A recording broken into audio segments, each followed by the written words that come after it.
Hi, everyone. This is Mish, Chief Strategist of MarketGauge.com.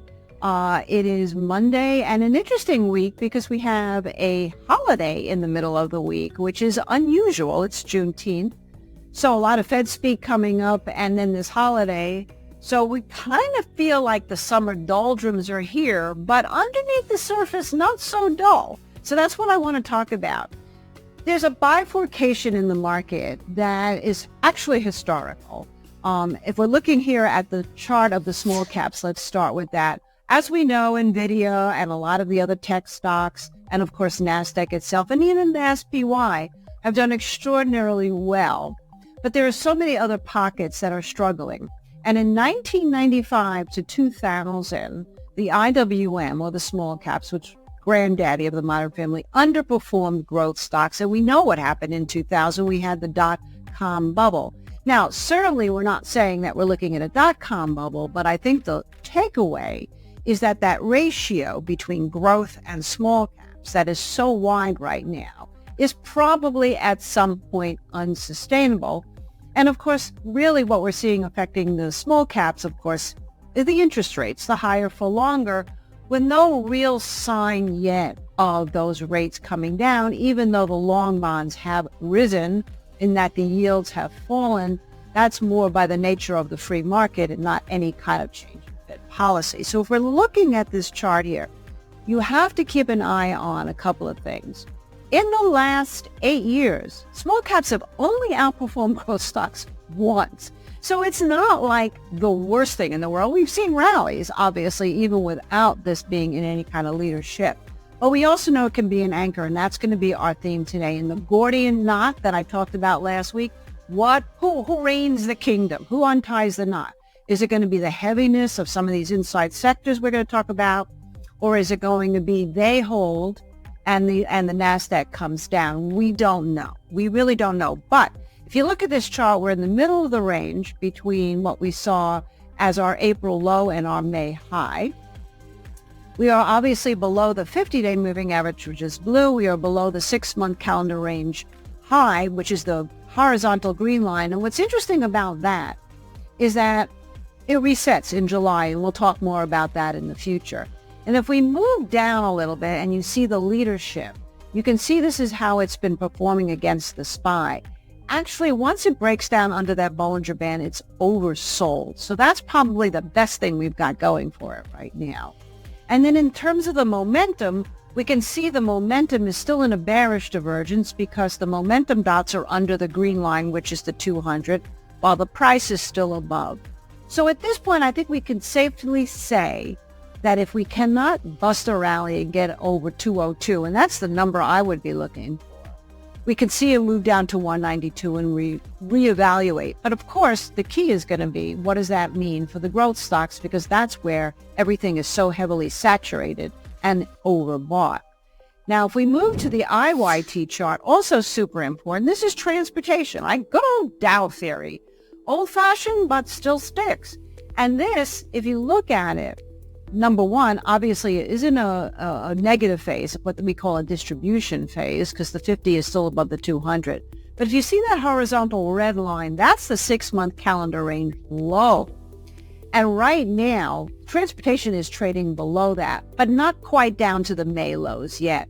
And again, on the Bollinger Band and leadership showing oversold, and on the real motion indicator, it is actually sort of starting to steady off in momentum. So the downward momentum could be subsiding. But again, it's got to do something to get us excited about a future rally in the whole market, really, a sustained rally in growth, and obviously some of these inside sectors catching up. And that would be at least a start over 64, ideally over 66. And now if we move on to the next chart here, regional banks. Now, this is another major concern because we've started to see reports of some of the commercial real estate areas and regional banks starting to show stress again. And it's not so far in the past memory of the regional banks falling apart in March of 2023. This is, again, all of the stress of these higher interest rates, which, of course, begs the questions, have the Fed waited too long? Are they behind the curve again?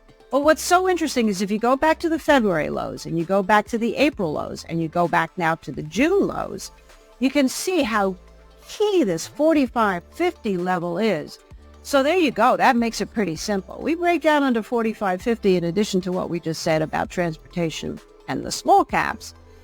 It would be hard-pressed to not think that we were going to go for a much bigger correction, and I think that would be a good thing, obviously, because it would give us an opportunity to get into cheaper levels and better valuations. And yet we cannot deny that if it can come back through, say, 48, that would be an incredible sign of strength. This is well under that red horizontal line, which is the 6-month calendar range low. Also oversold on the leadership. And on the momentum, again, if it holds here above this 45.50, you could potentially see a mean reversion.